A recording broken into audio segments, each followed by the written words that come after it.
Most people don't fail at their goals because they are weak. They fail because at some point they try to force themselves forward and something inside them quietly shuts down. You know the feeling. You sit in front of your work. You think about studying, training, creating, changing your life, and instead of moving, you feel resistance. And then the advice arrives. Pull yourself together. Just be disciplined. Push through. But here's the uncomfortable truth no one tells you. If forcing yourself worked, it would have worked by now.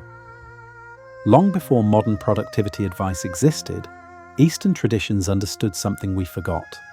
They observed nature, not motivation speeches.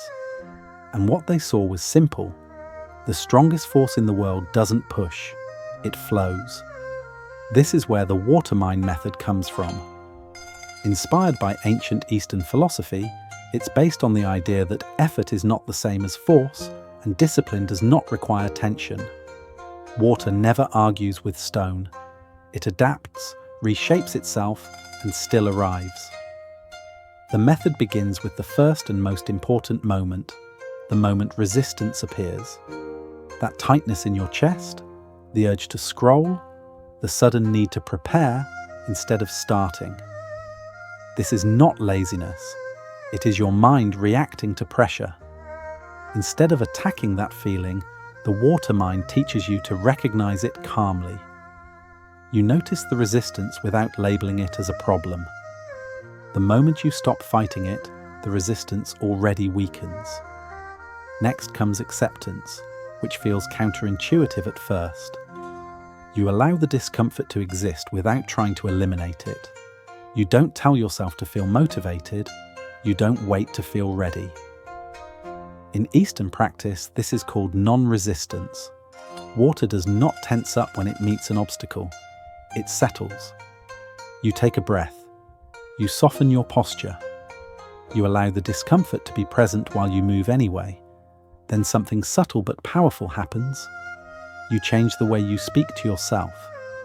Instead of demanding results, you repeat a new internal pattern. Not, I must finish this, but I will simply begin. Not, I need an hour, but I will give 1 minute. This is where the mind relaxes. Threat disappears. Action becomes safe again. With repetition, this turns into habit. Each time you approach a task without force, your mind learns that action does not equal pain. The habit reinforces itself. You begin to trust movement again. Water doesn't build momentum through intensity. It builds it through consistency. Now imagine applying this to real life. When studying feels overwhelming, you don't attack the material. You open the book and read 1 paragraph. When training feels impossible, you don't chase motivation. You put on your shoes and stretch. When working on a long-term project, you don't pressure yourself with the finish line. You touch the work daily, lightly, without judgment. And somehow, progress happens. This is the paradox of the water mind.